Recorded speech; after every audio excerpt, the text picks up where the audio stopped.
2024년 11월 서울 강남구의 한 고급 빌라 앞. 차가운 가을비가 내리는 밤 11시 경비원 김태수 씨는 순찰을 돌다가 이상한 광경을 목격했습니다.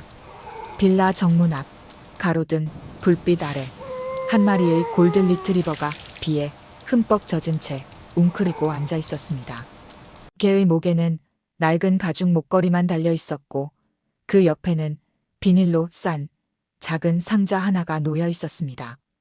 경비원이 다가가자 개는 꼬리를 살짝 흔들었지만 자리에서 일어나지 않았습니다. 마치 누군가를 기다리는 것처럼. 이 녀석, 주인이 버리고 간 건가? 경비원이 상자를 집어들자 개는 처음으로 반응을 보였습니다. 낑낑거리며 상자를 지키려는 듯 고개를 들었습니다. 상자 위에는 젖은 메모지가 붙어 있었습니다. 이 개의 이름은 골디입니다. 제발 302호 박준혁 씨에게 전해주세요. 꼭 전해주세요. 그곳은 5년 전 이 빌라에서 가장 화려했던 집이었습니다. 젊은 사업가 박준혁과 그의 아내, 그리고 어린 딸이 살던 곳. 하지만 지금은 완전히 다른 사람들이 살고 있었습니다. 경비원은 개를 쓰다듬으며 중얼거렸습니다. 박준혁. 그 사람 말이지. 5년 전 그 사건 이후로 소식이 끊겼는데 개는 여전히 정문을 바라보며 앉아 있었습니다. 10년을 함께한 주인을 이 빗속에서도 기다리고 있었습니다. 하지만 개는 아직 몰랐습니다. 자신이 기다리는 사람이 이미 이 세상에 없다는 것을, 그리고 자신이 가져온 그 작은 상자 안에 얼마나 놀라운 비밀이 담겨 있는지를. 도대체 이 개는 어디서 온 걸까요? 왜 5년 만에 이곳으로 돌아온 걸까요? 그리고 그 상자 안에는 무엇이 들어있는 걸까요? 지금부터 모든 이야기가 시작된 10년 전 그날로 돌아가 보겠습니다. 안녕하세요. 썰퐁당을 찾아주셔서 감사드립니다. 구독, 좋아요 먼저 부탁드릴게요. 이야기 시작할게요. 2014년 봄 같은 빌라 302호. 준혁아, 빨리 와봐. 거실에서 아내 수진의 목소리가 들렸습니다. 박준혁은 서재에서 노트북을 덮고 나왔습니다. 30대 중반의 그는 IT 스타트업을 운영하는 촉망받는 젊은 CEO였습니다. 2년 전 개발한 앱이 대박을 터뜨리면서 이 강남의 고급 빌라에 보금자리를 마련할 수 있었습니다. 거실 소파에는 생후 3개월쯤 된 골든 리트리버 한 마리가 뒤뚱거리며 걸어다니고 있었습니다. 6살 난 딸 은채가 깔깔 웃으며 강아지를 따라다녔습니다. 아빠, 이름 뭐로 지을까? 글쎄, 털이 황금색이니까 골디는 어때? 좋아요. 골디, 골디. 은채는 강아지를 안아올리며 행복해했습니다. 수진도 미소 지으며 남편의 손을 잡았습니다. 그날부터 골디는 준혁의 그림자가 됐습니다. 준혁은 아침형 인간이었습니다. 매일 새벽 5시 30분이면 일어나 한강공원을 달렸습니다. 골디가 오기 전까지는 혼자였습니다. 골디야, 오늘도 갈까? 생후 4개월이 된 골디는 준혁이 운동복을 입기만 하면 현관으로 달려갔습니다. 목줄을 채우면 꼬리를 미친 듯이 흔들었습니다. 새벽 한강은 고요했습니다. 준혁이 천천히 뛰면 골디는 옆에서 종종 걸음으로 따라왔습니다. 가끔 준혁이 멈춰서서 스트레칭을 하면 골디도 옆에 앉아 강물을 바라봤습니다. 골디야, 아빠 회사 일이 요즘 복잡해. 투자자들은 많은데 누구 말을 들어야 할지 모르겠어. 골디는 준혁을 올려다보며 고개를 갸웃했습니다. 넌 참 좋겠다. 복잡한 거 없이 그냥 아빠 옆에만 있으면 되잖아. 준혁은 골디의 머리를 쓰다듬었습니다. 골디는 준혁의 손을 하찼습니다. 그 시간이 준혁에게는 하루 중 가장 평온한 시간이었습니다. 어느 날 밤 준혁은 투자자 미팅에서 크게 당했습니다. 회사 지분을 더 내놓으라는 압박. 준혁은 새벽 2시에 집에 돌아왔습니다. 거실 소파에 주저앉아 머리를 감싸 쥐었습니다. 내가 뭘 잘못하고 있는 걸까? 그때 침실에서 골디가 나왔습니다. 생후 6개월, 이제 제법 큰 강아지가 된 골디는 소파 아래 준혁 발치에 턱을 올렸습니다. 골디야, 자고 있었구나. 미안. 아빠가 시끄럽게 했어? 골디는 대답 대신 준혁의 손을 하찼습니다. 그리고는 소파 위로 올라와 준혁 옆에 누웠습니다. 안 돼, 골디.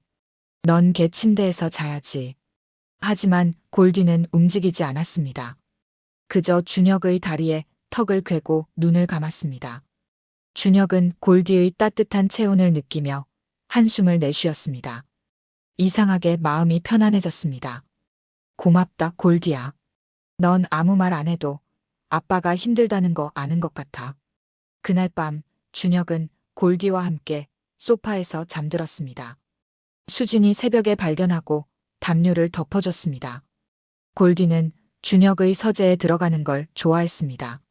준혁이 일할 때 책상 밑에 누워있곤 했습니다. 골디야, 오늘은 중요한 계약서 검토해야 돼. 조용히 있어줄래?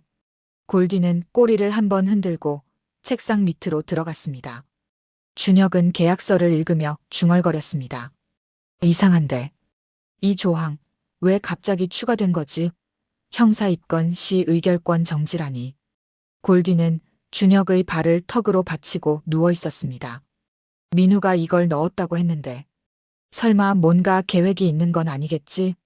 준혁은 불안했지만 골디의 규칙적인 숨소리를 들으며 마음을 진정시켰습니다. 골디야, 아빠가 예민한가 봐. 민우는 10년 친구야. 날 배신할 리 없어. 골디는 잠든 척하면서도 준혁의 다리를 감싸준 듯 더 가까이 붙었습니다. 은채의 7번째 생일날. 케이크 촛불을 끄고 은채가 소원을 빌었습니다. 골디가 우리 곁에 영원히 있게 해주세요. 준혁과 수지는 웃었습니다. 하지만 골디는 케이크보다 준혁의 옆자리를 지켰습니다. 골디야, 케이크 먹을래? 은채가 조그만 조각을 내밀었지만 골디는 먹지 않았습니다. 그저 준혁을 올려다봤습니다. 아빠가 먹으라고 해야 먹는구나. 우리 골디는. 준혁이 고개를 끄덕이자 그제야 골디는 은채의 손에서 케이크를 먹었습니다. 수진이 놀라며 말했습니다. 골디는 정말 당신만 보네요. 나나 은채보다 당신한테 더 집중하는 것 같아. 그런가? 아빠가 그만큼 골디 사랑하니까 그런 거겠지. 준혁은 골디의 등을 쓰다듬었습니다. 골디는 행복한 듯 눈을 감았습니다. 그날 밤 준혁은 일기를 썼습니다. 은채 생일. 골디 덕분에 우리 가족이 더 완전해진 것 같다. 골디는 말은 못하지만 우리 감정을 다 이해하는 것 같다. 특히 내가 힘들 때 곁에 있어준다. 이 녀석이 없었으면 요즘 같은 스트레스를 어떻게 견뎠을까? 2014년 5월 초, 준혁은 제주도 출장을 앞두고 있었습니다. 이틀 동안 투자사 미팅이 잡혀 있었습니다. 출발 전날 밤, 준혁은 골디를 데리고 마지막 산책을 나갔습니다. 골디야, 아빠 이틀 동안 집 비운다. 엄마랑 은채 잘 지켜줘야 해. 골디는 평소와 달리 계속 준혁의 다리에 머리를 부비적거렸습니다. 왜 그래? 아빠 곧 돌아올 건데. 하지만 골디는 멈추지 않았습니다. 마치 무언가 불안한 듯. 집으로 돌아와서도 골디는 준혁의 침실문 앞에 누워 움직이지 않았습니다. 골디, 가서 자야지. 준혁이 골디를 안하게 침대로 옮겼지만 5분 후 골디는 다시 준혁의 방 앞으로 돌아왔습니다. 하여튼 알았어. 오늘만 특별히. 준혁은 골디를 침대로 올렸습니다. 골디는 준혁의 팔에 턱을 괴고 눈을 감았습니다. 아빠 사랑해, 골디야. 준혁은 골디의 머리에 입을 맞췄습니다. 그것이 준혁과 골디가 함께한 마지막 평화로운 밤이었습니다. 다음 날 아침 준혁이 공항으로 떠날 때 골디는 현관에서 낑낑거렸습니다. 골디야, 금방 올게. 착하지? 하지만 골디는 문을 긁으며 따라가려 했습니다. 은채가 골디를 안아 올렸습니다. 골디야, 아빠 곧 와. 우리 기다리자. 엘리베이터 문이 닫히기 직전 준혁은 골디와 눈이 마주쳤습니다. 골디의 눈에는 이상한 슬픔이 어려 있었습니다. 그날 제주도에서 준혁은 민우가 내민 서류에 태블릿으로 서명했습니다. 이사회 자료 결제예요. 급한 거라서. 알았어. 준혁은 서류를 제대로 읽지 않았습니다. 10년 친구를 믿었으니까. 하지만 그 서명이 준혁의 인생을 무너뜨릴 줄은 그때는 아무도 몰랐습니다. 그리고 현재 회사는 날로 성장했고 투자자들이 줄을 섰습니다. 그의 파트너이자 공동 창업자인 최민우 이사는 영업과 재무를 총괄하며 회사의 양날개 역할을 했습니다. 하지만 그날 밤 준혁은 이상한 대화를 우연히 듣게 됩니다. 회사 야근을 마치고 주차장으로 내려가는 길 비상계단에서 민우의 목소리가 들렸습니다. 그래, 2차 투자금만 들어오면 바로 진행해. 박준혁은 기술만 아는 바보야. 재무 구조가 어떻게 돌아가는지도 모르고. 준혁은 순간 멈춰섰습니다. 민우는 누군가와 통화 중이었습니다. 계약서? 걱정 마. 이사회 의결권은 내가 조율할 수 있어. 준혁이가 서명만 하면 끝이야. 상장 직전에 지분 구조 바꾸는 건 일도 아니지. 준혁은 가슴이 철렁 내려앉았습니다. 하지만 그는 그 순간 이렇게 생각했습니다. 설마 민우가 나를 10년 지기 친구가? 그는 그날 밤 아무 말도 하지 않았습니다. 골디는 현관에서 주인을 반기며 꼬리를 흔들었고 은채는 아빠 품에 안겨 잠들었습니다. 모든 것이 평화로웠습니다. 너무 평화로워서 오히려 불안했습니다.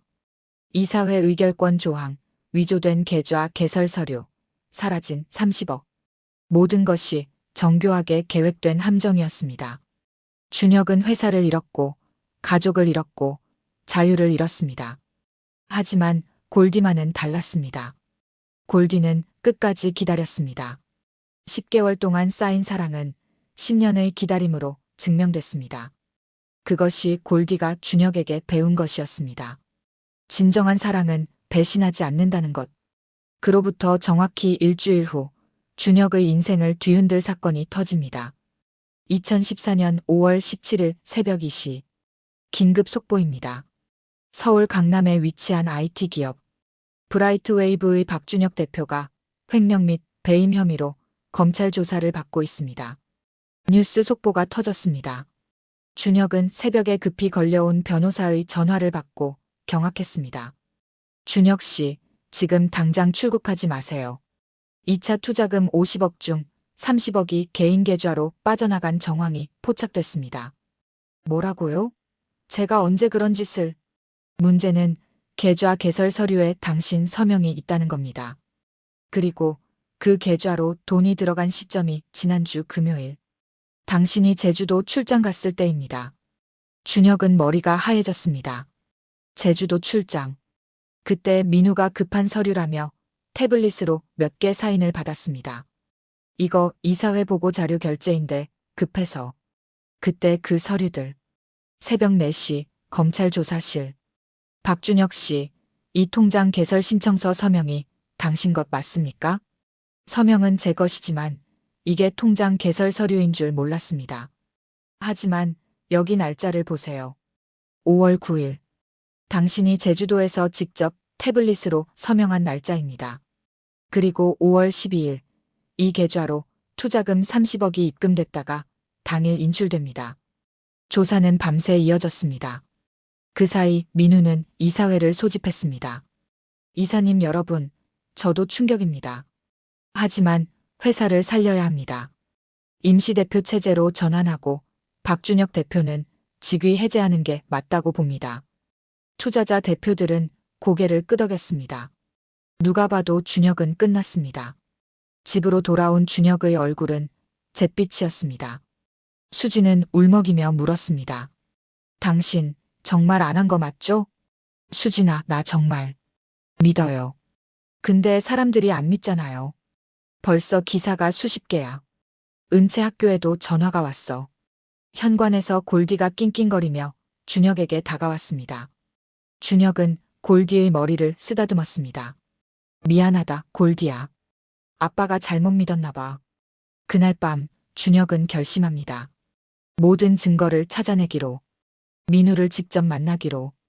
하지만 그는 몰랐습니다. 민우가 이미 다음 수를 준비하고 있다는 것을.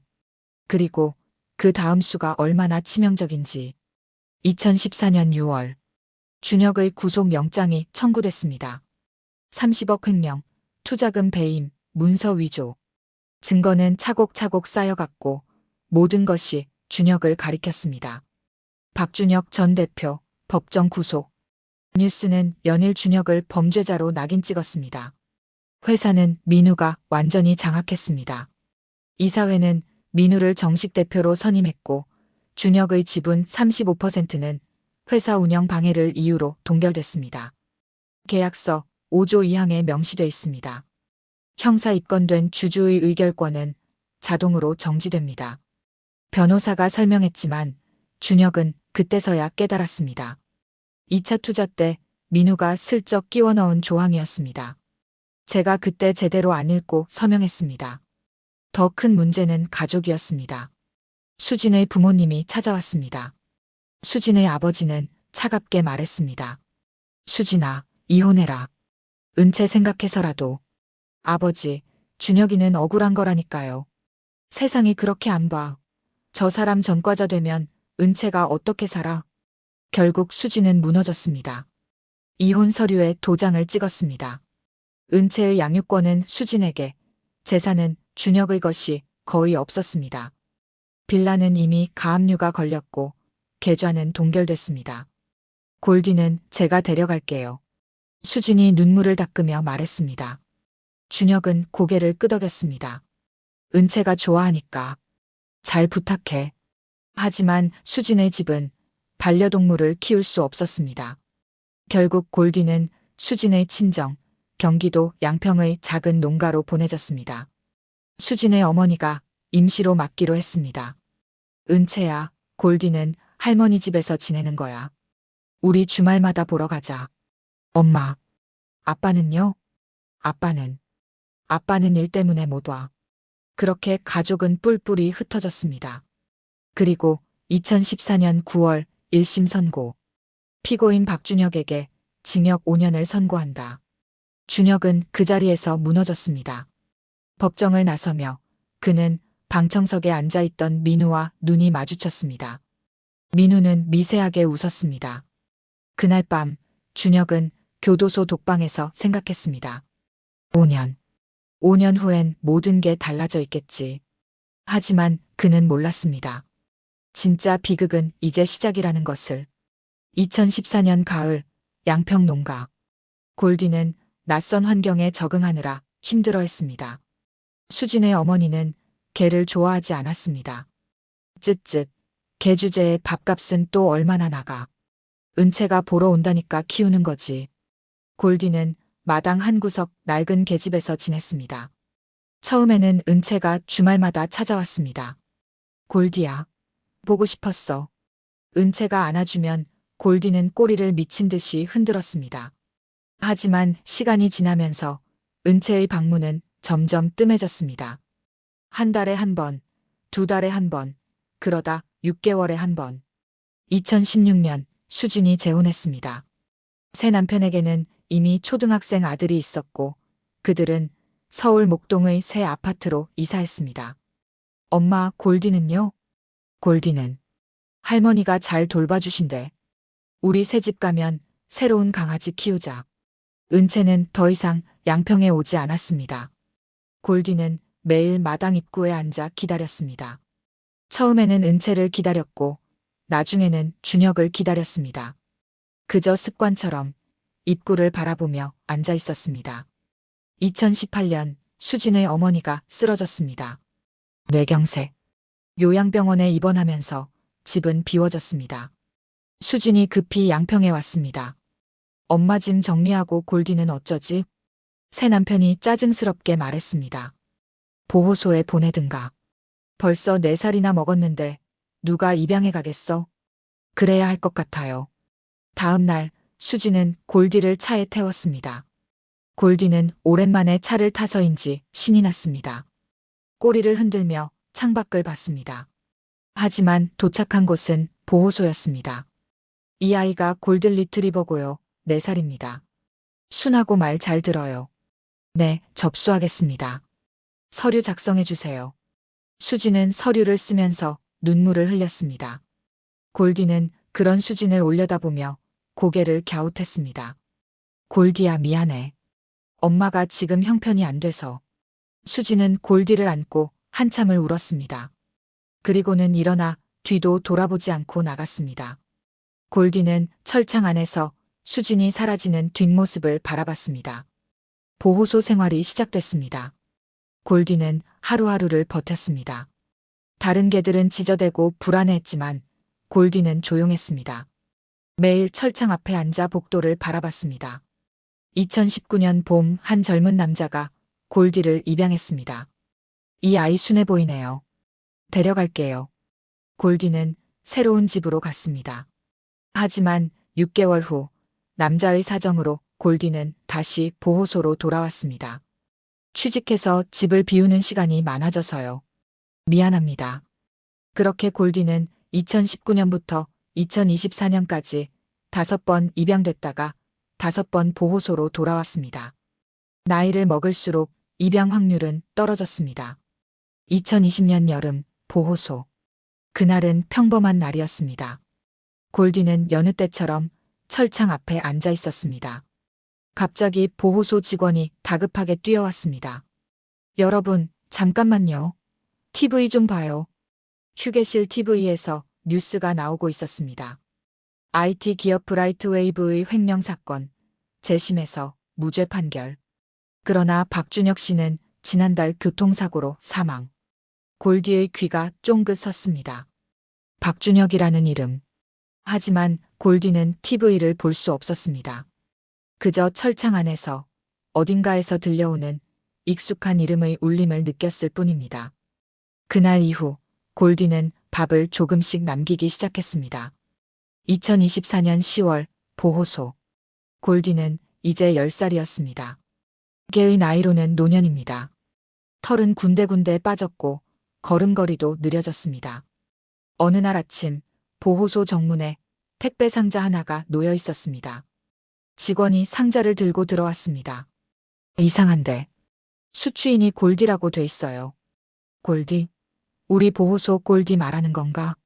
상자를 열었습니다. 안에는 작은 상자 하나와 쪽지가 들어 있었습니다. 이 상자는 골디와 함께 강남구 빌라 302호로 가야 합니다. 골디가 갈 때가 되면 함께 보내주세요. 준혁을 기억하는 직원들은 고개를 갸웃했습니다. 무슨 소리야? 골디가 어떻게 강남까지 가? 그냥 창고에 보관해 둘까요? 작은 상자는 보호소 창고 선반에 올려졌습니다. 골디의 이름표가 붙은 채로. 그리고 일주일 후 자원봉사자 대학생 지훈이가 보호소에 왔습니다. 안녕하세요. 오늘도 산책 봉사하러 왔습니다. 아, 지훈이 씨. 오늘은 골디 좀 부탁해요. 요즘 기운이 없어서. 지훈이는 골디에게 다가갔습니다. 골디야, 산책 갈까? 골디는 천천히 일어났습니다. 지훈이가 목줄을 채우려는데 보호소장이 작은 상자를 들고 왔습니다. 지훈이 씨, 이것 좀 골디 가방에 넣어갔다가 다시 가져와 줘요. 골디한테 온 택배인데. 뭔지 모르겠지만 혹시 산책 중에 필요할지도 몰라서. 네, 알겠습니다. 지훈이는 상자를 배낭에 넣었습니다. 그 안에 무엇이 들었는지는 모른 채. 2024년 10월 15일 한강공원. 골디야, 오늘 날씨 좋다. 천천히 걸어보자. 지훈이는 골디와 함께 한강변을 걸었습니다. 골디는 느리지만 꾸준히 걸었습니다. 벤치에 앉아 쉬면서 지훈이는 문득 골디의 보호소 기록을 다시 떠올렸습니다. 너 알아? 너 기록 봤는데 원래 주인이 박준혁이라는 사람이었대. 10년 전 기사 찾아봤어. 지훈이는 스마트폰을 꺼냈습니다. 횡령 사건. 근데 말이야, 3개월 전에 재심 판결 났대. 무죄. 증거 조작이었던 거야. 진짜 범인은 그 회사 이사였고. 골디는 지훈이의 말을 알아듣지 못했지만 박준혁이라는 소리에는 귀를 쫑긋 세웠습니다. 근데 박준혁 씨는 출소하고 1년 만에 교통사고로 돌아가셨대. 2020년에 지훈이는 한숨을 쉬었습니다. 너 주인이 돌아가셨어. 근데 너는 계속 기다렸던 거지? 미안하다, 골디야. 골디는 고개를 들어 지훈이를 바라봤습니다. 그 눈에는 형언할 수 없는 슬픔이 어려 있었습니다. 그날 밤 보호소로 돌아온 골디는 이상했습니다. 밥을 먹지 않았습니다. 물도 마시지 않았습니다. 그저 철창 앞에 앉아 밖을 바라봤습니다. 직원들은 걱정했습니다. 골디 상태가 안 좋아. 수의사 선생님 불러야 할 것 같아. 다음 날 아침 수의사가 골디를 진찰했습니다. 심장이 약해졌네요. 나이도 있고 아마 며칠 안에. 직원들은 슬퍼했습니다. 그날 저녁 골디는 철창을 긁었습니다. 나가고 싶다는 듯이 낑낑거리며 문을 바라봤습니다. 지훈이가 그 모습을 보고 마음이 아팠습니다. 골디야, 가고 싶은 데 있어? 골디는 지훈이를 올려다보며 낑낑거렸습니다. 지훈이는 결심했습니다. 알았어. 마지막으로 산책하자. 내가 가고 싶은 데 가자. 지훈이는 몰래 골디를 데리고 보호소를 나왔습니다. 그리고 며칠 전 보호소장이 맡긴 상자가 든 배낭을 챙겼습니다. 골디는 천천히 걸었습니다. 지훈이가 이끄는 방향이 아닌 자기가 가고 싶은 방향으로. 골디는 멈추지 않았습니다. 한강을 건너고 큰 길을 지나 강남 방향으로 계속 걸었습니다. 골디야, 어디 가는 거야? 여기서 보호소까지 10km가 넘어. 하지만 골디는 멈추지 않았습니다. 10년 전 기억을 따라 집으로 가고 있었습니다. 밤 10시 비가 내리기 시작했습니다. 골디야, 비 온다. 쉬었다 가자. 하지만 골디는 계속 걸었습니다. 비에 젖으며 천천히 하지만 멈추지 않고 새벽 1시 골디는 그 빌라 앞에 도착했습니다. 익숙한 냄새, 익숙한 건물. 골디는 정문 앞에 섰습니다. 그리고 그 자리에 천천히 앉았습니다. 지훈이는 놀랐습니다. 여기, 기사에서 본 주소잖아. 골디야, 너 10년 만에 여기를 찾아온 거야?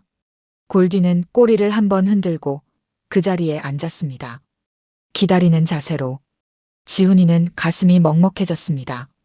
골디야, 너 정말 주인 기다리는 거구나.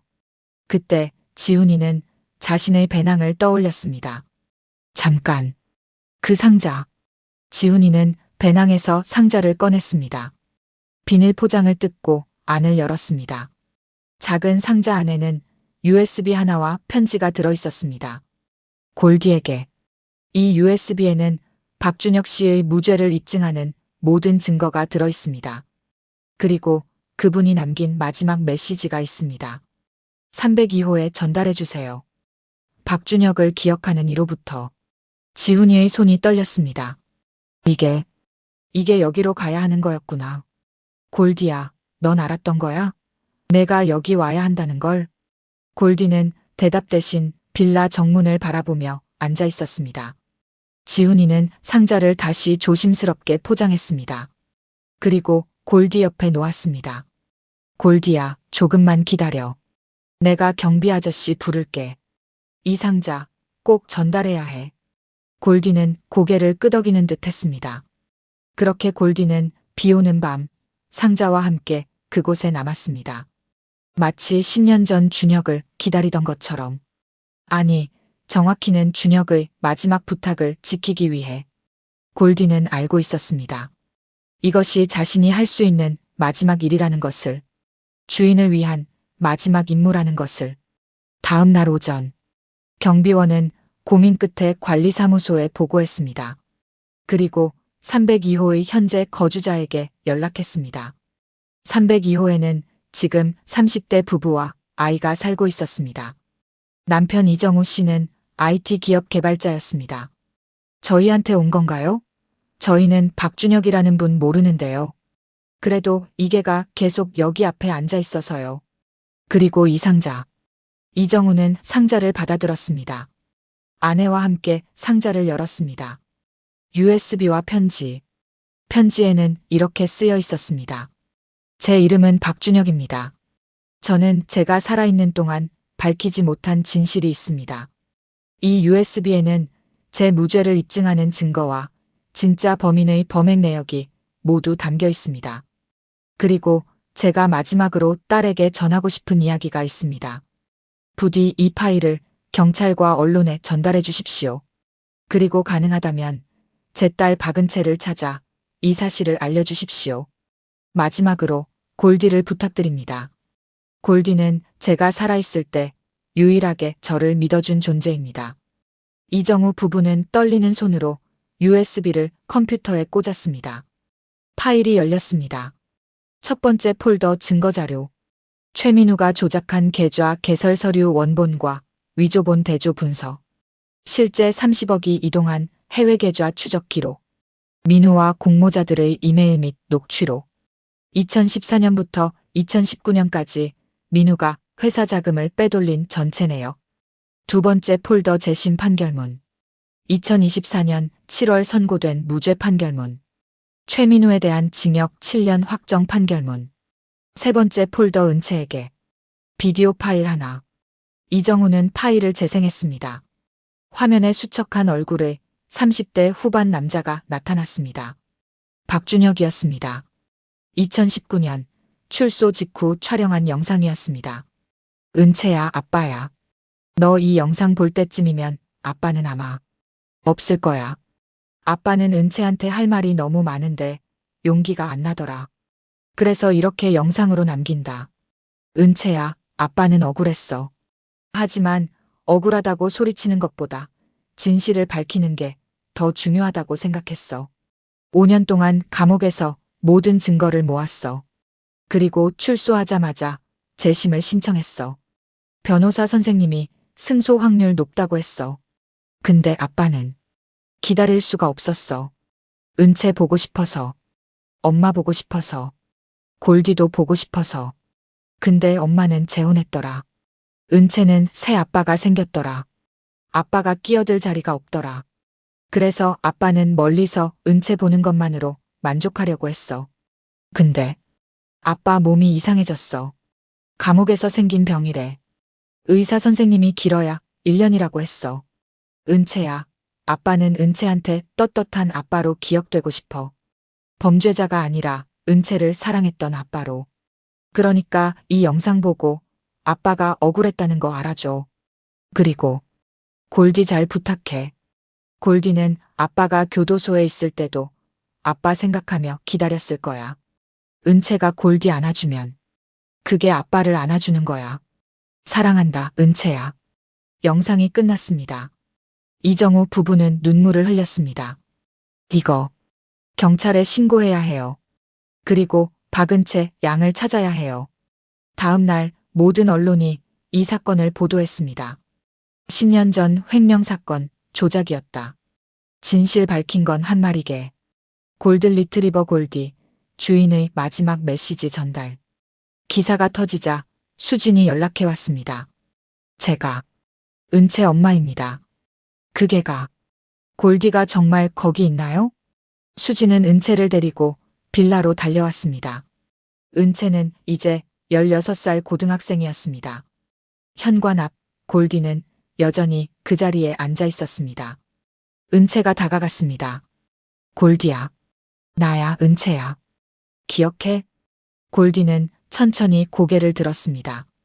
흐릿한 눈으로 은채를 바라봤습니다. 그리고 코를 벌름거렸습니다. 익숙한 냄새. 골디는 꼬리를 한 번, 두 번 흔들었습니다. 그리고 은채의 손을 하찼습니다. 골디야. 미안해.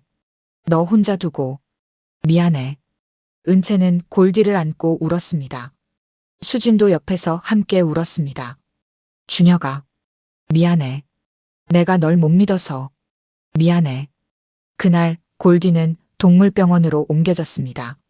수의사는 고개를 저었습니다. 심장이 너무 약해졌어요. 아마 며칠 살지 못할 수도 있습니다. 은채는 골디 곁을 지켰습니다. 골디야, 조금만 버텨. 우리 아빠 영상 같이 보자. 응? 2024년 11월 20일. 골디는 은채의 집 거실에 누워 있었습니다. 수진의 새 남편은 반대했지만 은채가 고집을 부렸습니다. 골디는 우리 가족이었어요. 마지막까지 함께 있어야 해요. 골디의 호흡은 점점 얕아졌습니다. 은채는 골디의 털을 쓰다듬으며 아빠의 영상을 틀어줬습니다. 은채야, 아빠야. 영상 속 아빠의 목소리에 골디의 귀가 살짝 움직였습니다. 골디 잘 부탁해. 골디는 아빠가 교도소에 있을 때도 아빠 생각하며 기다렸을 거야. 은채는 눈물을 닦으며 말했습니다. 골디야, 아빠가 너 찾았어. 아빠가 무죄라고 했어. 아빠는 나쁜 사람 아니었어. 골디는 천천히 눈을 감았습니다. 꼬리가 한번 미세하게 움직였습니다. 그리고 그날 밤 11시 47분, 골디는 은채의 품에서 조용히 눈을 감았습니다. 은채는 한참을 울었습니다. 수진도 함께 울었습니다. 골디야, 고마워. 아빠 지켜줘서 고마워. 골디의 마지막 꿈. 골디는 꿈을 꾸고 있었습니다. 새벽 한강공원. 준혁이 달리고 있었습니다. 골디는 옆에서 종종 걸음으로 따라갔습니다. 골디야, 오늘 날씨 좋다. 준혁이 웃으며 말했습니다. 골디는 꼬리를 흔들었습니다. 아빠, 많이 기다렸지? 미안해. 준혁이 무릎을 꿇고 골디를 안았습니다. 고마워, 골디야. 은채 찾아줘서, 내 억울함 풀어줘서. 골디는 준혁의 얼굴을 하찼습니다. 이제 가자, 골디야. 우리 집으로. 준혁이 일어나 걷기 시작했습니다. 골디는 따라갔습니다. 더 이상 아프지 않았습니다. 더 이상 외롭지 않았습니다. 준혁의 옆에 있으니까 그것으로 충분했습니다. 다음 날 골디의 장례식이 열렸습니다. 작은 반려동물 장례식장이었지만 많은 사람들이 찾아왔습니다. 보호소 직원들, 자원봉사자 지훈이, 그리고 이정우 부부와 그들의 아이까지. 골디는 영웅이에요. 주인을 끝까지 기다렸고 주인의 진실을 세상에 알렸어요. 은채는 골디의 사진 앞에 꽃을 놓았습니다. 그리고 작은 상자 하나를 꺼냈습니다. 상자 안에는 10년 전 아빠가 골디에게 처음 채워준 가죽 목걸이가 들어있었습니다. 목걸이 안쪽에는 작은 글씨가 새겨져 있었습니다. 골디, 우리 가족. 준혁, 수진, 은채. 골디야, 이제 아빠한테 가. 아빠가 보고 싶었지? 화장이 끝나고 골디의 유골은 양평의 그 농가 마당 한쪽에 묻혔습니다. 골디가 처음 가족을 기다리던 그곳. 은채는 작은 표지판을 세웠습니다. 여기 골디가 잠들다. 10년을 기다린 게 사랑과 충성의 상징. 그리고 그로부터 일주일 후 은채는 학교에서 돌아오는 길에 작은 동물보호소를 지나게 됐습니다. 우연히 안을 들여다봤습니다. 철창 안에 한 마리 작은 강아지가 웅크리고 앉아 있었습니다. 골든 리트리버 믹스견. 생후 6개월쯤 은채의 발걸음이 멈췄습니다. 강아지는 은채를 올려다보며 꼬리를 살짝 흔들었습니다. 은채는 보호소 문을 열고 들어갔습니다. 저기요. 저 강아지 입양 가능한가요? 직원이 미소 지었습니다. 네, 가능합니다. 이름은 아직 없어요. 은채는 강아지를 안아 올렸습니다. 강아지는 은채의 얼굴을 하찼습니다. 이름, 골디 주니어. 준이라고 부를게. 은채는 집으로 돌아가는 길에 생각했습니다. 골디야, 내가 이제 제대로 할게. 아빠가 너한테 못해준 것처럼 나도 너한테 못해줬잖아. 이번엔 달라. 준이는 끝까지 책임질게. 집에 도착하자 수진이 놀라며 물었습니다. 은채야, 이게 무슨... 엄마, 우리 다시 시작해요. 골디가 우리한테 준 선물이에요. 사랑을 배우라고 준 선물. 수진은 눈물을 글썽이며 준이를 쓰다듬었습니다. 그래, 우리 이번엔 잘하자. 그날 밤 은채는 아빠의 영상을 다시 한번 봤습니다. 은채야, 아빠는 은채한테 떳떳한 아빠로 기억되고 싶어. 아빠, 난 아빠가 자랑스러워. 그리고 골디도. 골디가 없었으면 아빠의 진실도 몰랐을 거야. 골디는 끝까지 아빠를 지켰어. 나도 그럴게. 아빠의 딸로 떳떳하게 살게. 은채는 창문을 열었습니다. 밤하늘에 별이 빛나고 있었습니다. 골디야, 아빠 잘 만났어? 거기서 행복해. 그리고 지켜봐줘. 우리 잘 살 테니까. 바람이 불어왔습니다. 마치 골디의 대답처럼. 은채는 가슴이 뜨거워졌습니다. 슬픔과 그리움, 그리고 사랑이 뒤섞인 감정. 하지만 이상하게 마음은 따뜻했습니다. 골디가 남긴 것은 슬픔만이 아니었습니다. 진실이었고 사랑이었고 용기였습니다. 그리고 은채는 알았습니다. 진정한 사랑은 끝나지 않는다는 것을. 골디는 떠났지만 골디가 보여준 사랑은 영원히 은채의 가슴 속에 남을 것입니다. 그것이 골디가 남긴 마지막 선물이었습니다. 배신하지 않는 충성, 그리고 끝까지 지킨 약속. 은채는 준이를 안고 골디가 준혁을 사랑했던 것처럼 자신도 준이를 사랑하겠다고 다짐했습니다. 그리고 그 사랑으로 가슴 한구석의 빈자리를 천천히 채워갈 것입니다. 골디가 남긴 황금빛 약속처럼. 오늘 이야기는 여기까지입니다. 골디는 10년을 기다렸습니다. 주인을 믿고 사랑하고 끝까지 지켰습니다. 그리고 마지막 순간 주인의 진실을 세상에 알렸습니다. 우리는 가끔 잊습니다. 반려동물이 우리에게 얼마나 큰 존재인지. 하지만 그들은 잊지 않습니다. 우리를 끝까지 기다리고 사랑합니다. 여러분, 오늘 사연에서 가장 인상 깊었던 장면을 댓글로 남겨주세요. 그리고 여러분의 반려동물 이야기도 들려주세요. 여러분의 이야기가 다음 사연을 만드는데 큰 힘이 됩니다. 구독과 좋아요, 알림 설정 부탁드립니다. 다음에도 더 좋은 이야기로 찾아뵙겠습니다. 감사합니다.